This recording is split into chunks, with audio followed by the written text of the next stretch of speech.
The afternoon sun cast long shadows across the Fort Bragg training facility as I stood before the most elite tactical unit in the country. My name is Isabella Storm Martinez, and at 29, I had already spent 7 years as an Army sniper. But standing here, facing the legendary Phantom Division, I felt like a rookie all over again. So you think you can keep up with us? Colonel Blake Morrison's voice cut through the crisp North Carolina air like a blade. His steel-gray eyes assessed me with the kind of cold calculation that made lesser soldiers wither. Behind him, 12 of the most decorated special operators in military history stood in perfect formation, their silence more intimidating than any verbal challenge.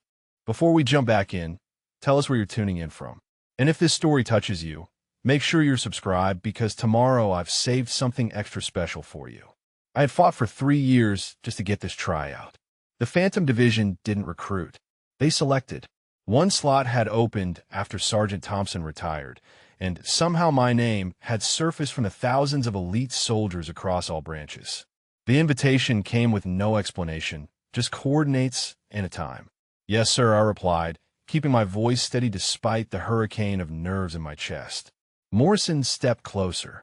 Close enough that I could see the small scar above his left eyebrow, a souvenir from some classified operation I'd never hear about. You know what we do here, Martinez?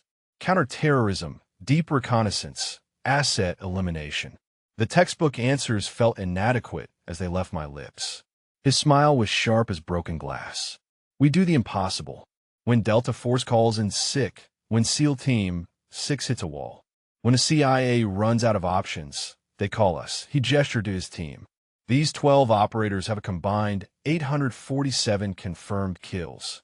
They've prevented 14 major terrorist attacks that the public will never know about. They've extracted assets from countries that don't officially exist. My mouth felt dry as desert sand. And you, Morrison continued, circling me like a predator, are a sniper from Fort Hood with a pretty impressive record, I'll admit. 47 confirmed kills across 2 deployments. Expert marksman rating. Purple Heart for that incident in Kandahar, where you held off insurgents for 6 hours with a damaged rifle. The way he said it made my proudest achievements sound like participation trophies. But this isn't the regular Army, Martinez. This isn't even Rangers. This is the Apex. He stopped directly in front of me. You want to join the Phantom Division? Then prove you belong. The challenge was simple in concept, terrifying in execution. 20 targets, each the size of a playing card, positioned at varying distances from 100 to 800 meters. But here's the catch. They weren't stationary. Each target was mounted on a computerized system that moved them in unpredictable patterns. Figure eights, spirals, sudden stops, and starts. You have exactly 10 seconds, Morrison announced as his team gathered around the observation deck. 20 shots, 20 hits. Miss even one, and you're on the next transport back to Fort Hood. I stared at the rifle they'd provided, a custom 308 with modifications I'd never seen before. The scope was unlike anything in my experience with digital readouts that seemed to anticipate wind patterns and atmospheric pressure. "This is impossible," muttered Sergeant Williams, a bear of a man with arms like tree trunks. "Even our best shooters need at least 30 seconds for this course." "That's the point," replied Lieutenant Martinez, the team's designated marksman. "If she can't do the impossible, she doesn't belong here." I lifted the rifle, feeling its weight, its balance. The familiar comfort of cold steel and precision engineering began to calm my racing heart. This was what I lived for. The moment when everything else faded away except the target, the rifle, and the absolute certainty of physics, but 20 shots in 10 seconds at moving targets. You know, Morrison said conversationally, Thompson held the record for this course. 17 hits in 14 seconds. Took him 4 tries to achieve that. The message was clear. I was being set up to fail. I closed my eyes and let my mind drift back to my childhood in rural Texas. My father, Miguel Martinez, was a second-generation Mexican-American who'd married my mother, Kathleen O'Brien, a woman whose Irish heritage ran deeper than the roots of the prairie grass. They taught me to hunt not for sport, but for survival and respect. The rifle is just an extension of your soul. My father had told me during my first deer hunt at age 12, don't aim at where the target is. Aim at where it's going to be. Feel the rhythm of the world around you. My mother had taught me something else. In our tradition, we believe that every shot carries the spirit of the hunter. If your spirit is true, if your purpose is clear, the arrow or bullet will find its mark. Standing here now, I understood that this wasn't just about marksmanship. This was about proving that a half-Mexican, half-Irish-American woman from the middle of nowhere could stand among legends. "Ready when you are," Morrison called out. I opened my eyes and assumed position. The targets began their dance. 20 small squares moving in chaotic patterns across the field. My breathing slowed, my heartbeat steadied. The world narrowed to just me and those moving targets. What happened next would be replayed in slow motion on training videos for years to come. The first target was moving left to right at 200 meters. My rifle tracked it smoothly, and I squeezed the trigger with the gentle pressure my father had taught me. The shot echoed across the range. Hit! I didn't wait to confirm. I was already tracking the second target, a card spiraling at 350 meters. The rifle swung smoothly. Hit! The third target was the tricky one, jerking up and down at 150 meters.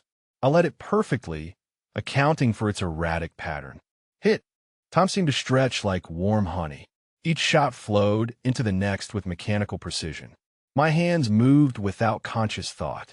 My body, finding the rhythm that my parents had taught me to hear in the wind and the grass and the heartbeat of the earth itself.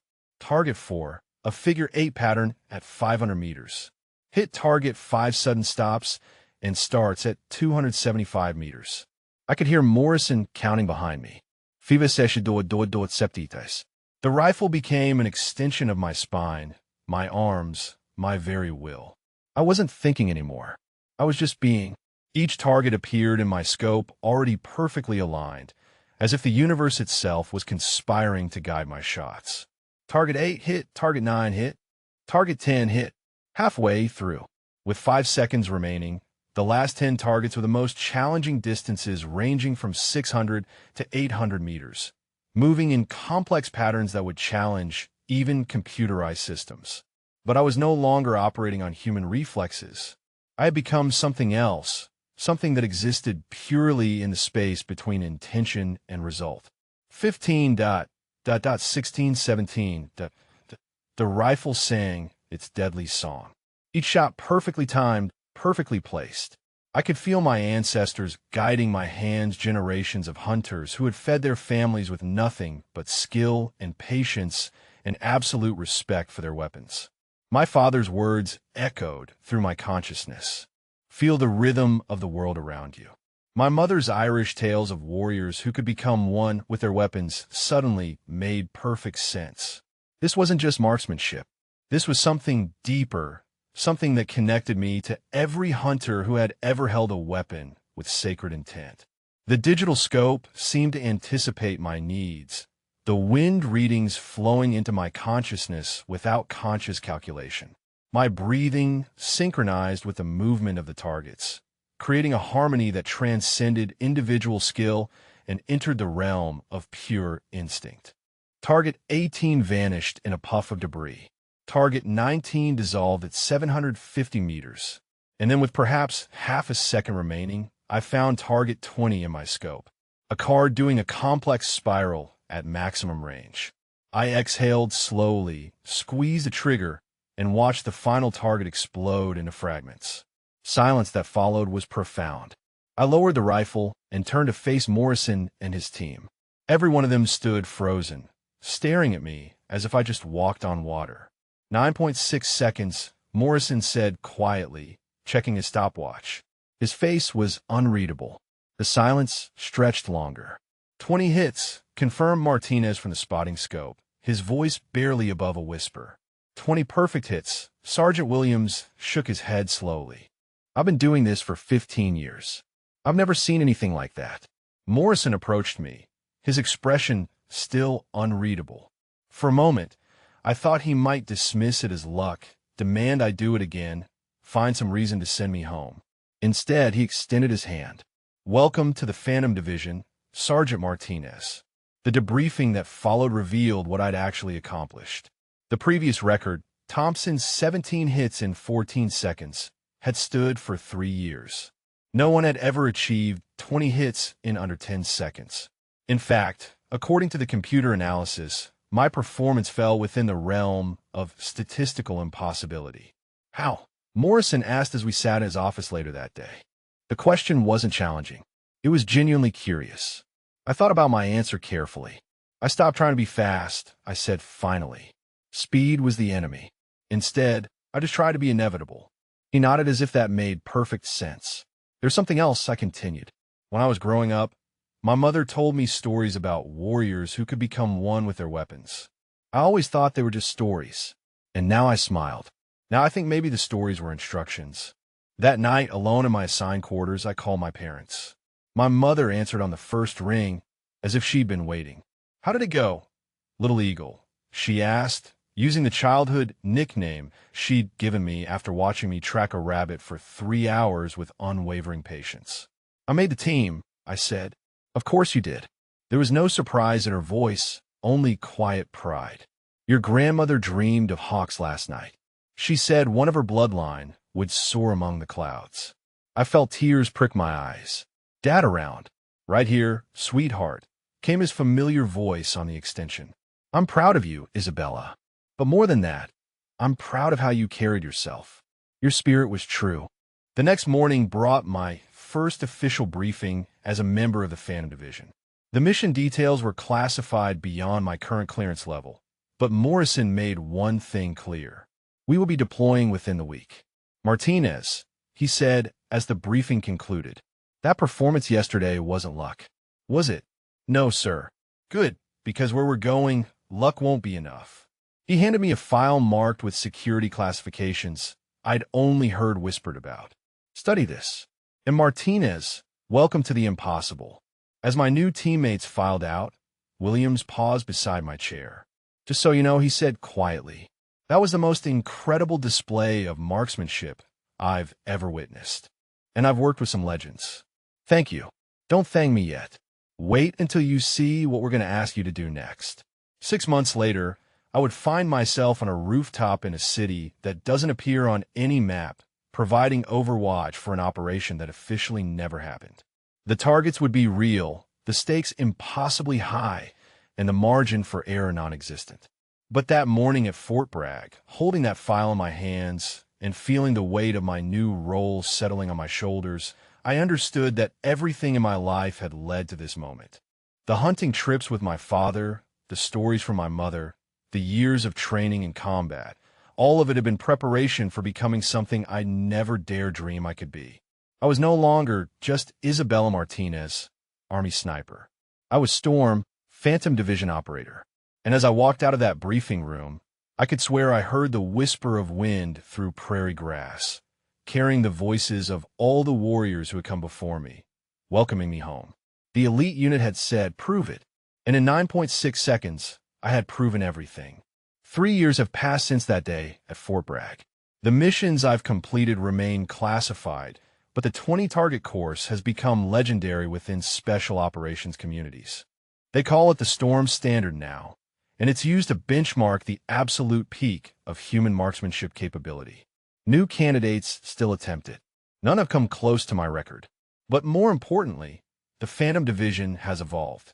We've recruited 2 more women since my arrival, both exceptional operators who bring their own unique strengths to our team. The impossible, it turns out, becomes possible when you stop defining it by limitations and start defining it by potential.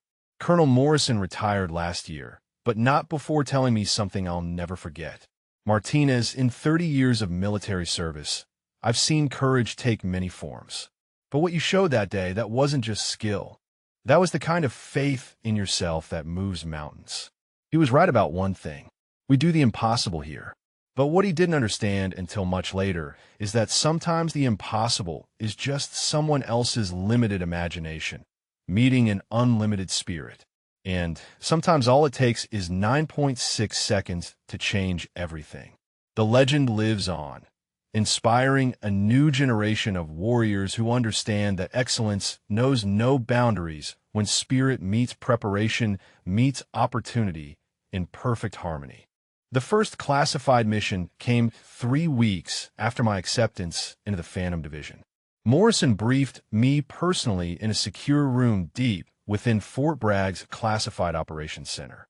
The target was a high-value asset in an unnamed Middle Eastern city, a weapons dealer supplying advanced explosives to terrorist networks across the region.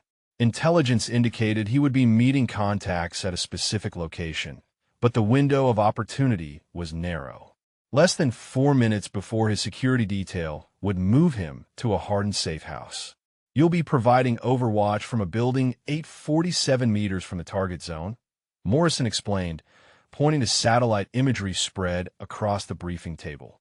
Wind conditions will be challenging. Urban environment creates unpredictable air currents, and you'll have exactly 1 shot before the entire area becomes a hostile kill zone. The mission parameters were unlike anything I'd faced during my Army deployments. This wasn't about suppressing enemy fire or protecting a convoy. This was surgical elimination of a specific threat with zero margin for error and no backup plan if the shot failed. Intelligence assets on the ground had spent months positioning this opportunity, and failure would likely result in their exposure and execution. Williams would be my spotter, providing target confirmation and environmental readings. Lieutenant Martinez would coordinate extraction once the mission was complete. The rest of the team would establish a security perimeter to ensure our egress route remained clear during the critical minutes following target elimination. The weight of responsibility was unlike anything I'd experienced. In conventional military operations, individual soldiers operated as part of larger tactical units, where personal failure could be compensated by team strength.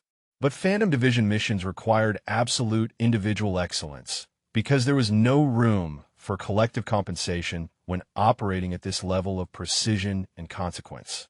The target building was a 5-story structure overlooking a crowded marketplace where thousands of civilians conducted daily business, completely unaware of the deadly transaction about to occur in their midst.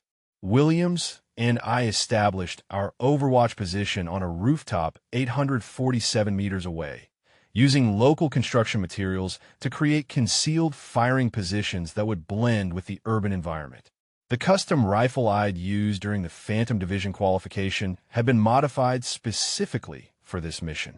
Enhanced scope with thermal imaging capability, suppressor designed to minimize both sound signature and muzzle flash, and specialized ammunition optimized for long-range accuracy in urban atmospheric conditions. Target acquisition came exactly on schedule. Through my scope, I could see 3 figures entering the predetermined meeting location. Williams confirmed target identification using facial recognition technology integrated into his spotting equipment. High-value asset confirmed. Center figure, black jacket, approximately 847 meters range. Elevation 15 degrees. Wind speed 8 knots from the southeast. I made minute adjustments to my scope, accounting for the complex wind patterns created by the surrounding buildings.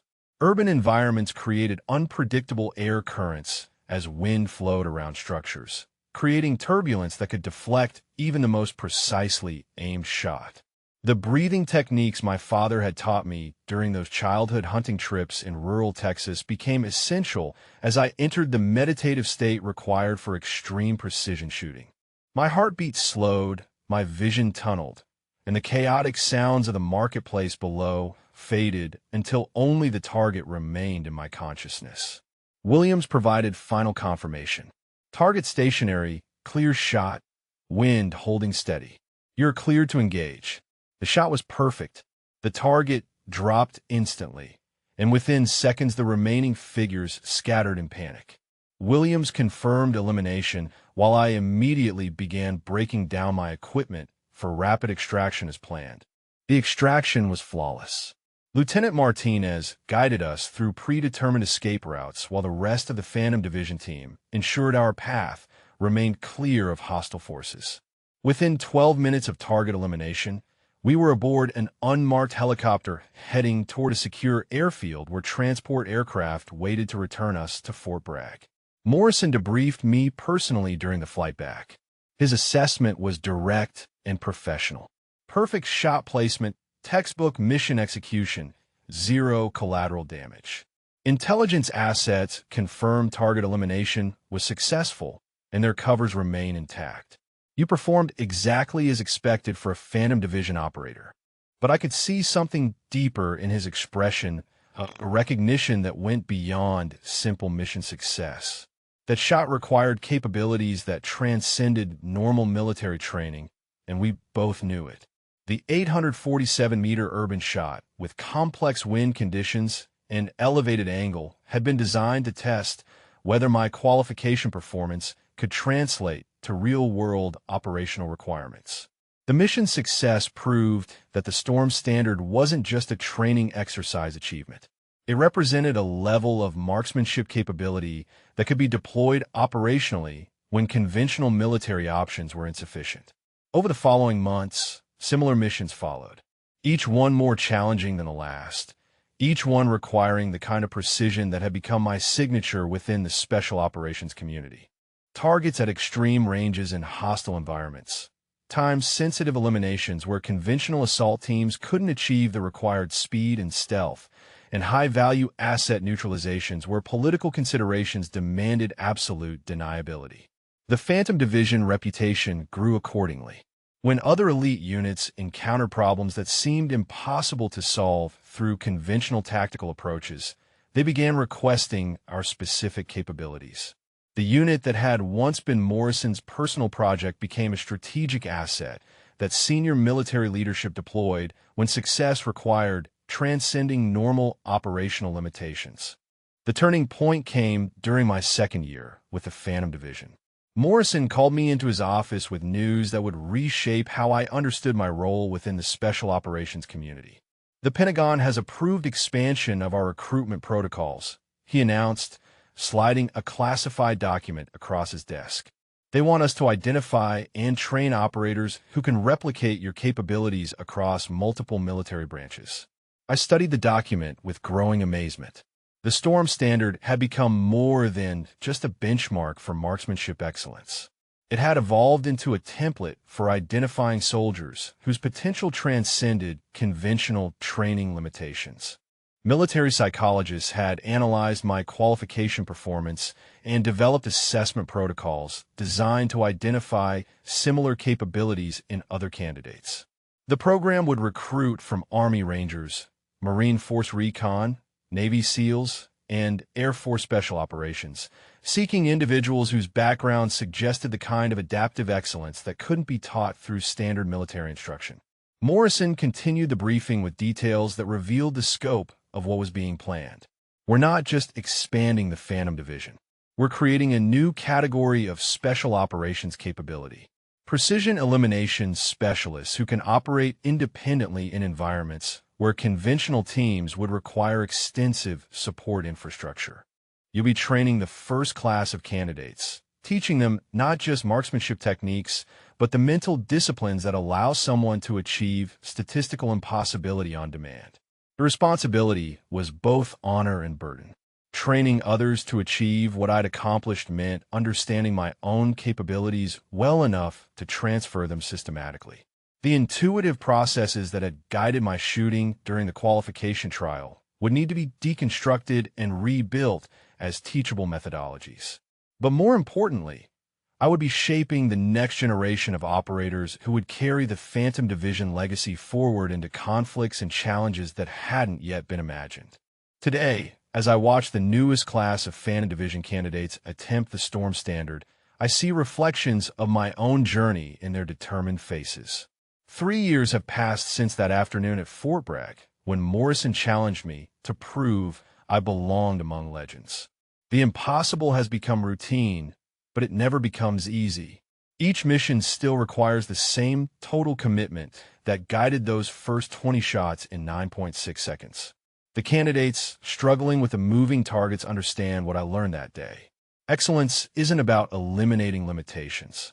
It's about discovering that most limitations exist only in our imagination, waiting to be dissolved by unlimited spirit meeting proper preparation.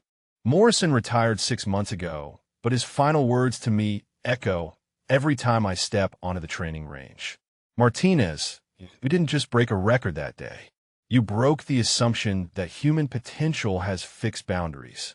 The two women who joined our ranks after my acceptance have exceeded every expectation, bringing capabilities that complement and enhance what the Phantom Division can accomplish. Together, we've proven that elite units become truly elite when they stop defining excellence by exclusion and start defining it by the courage to attempt the impossible. The Storm standard remains unbroken, but that's not the point anymore. The point is that every candidate who attempts it discovers something about themselves that they never knew existed. Some find the warrior their spirit always contained. Others find the teacher, the strategist, the healer, or the leader they were meant to become. But all of them find proof that the impossible is just another word for untested potential. When new candidates ask me how to achieve the impossible, I tell them the same thing my parents taught me in rural Texas. Stop trying to be fast. Stop trying to be perfect. Instead, try to be inevitable. Let your spirit guide your hands. Trust your training. And remember that every shot carries the wisdom of everyone who taught you to aim true. Sometimes all it takes is 9.6 seconds to change everything.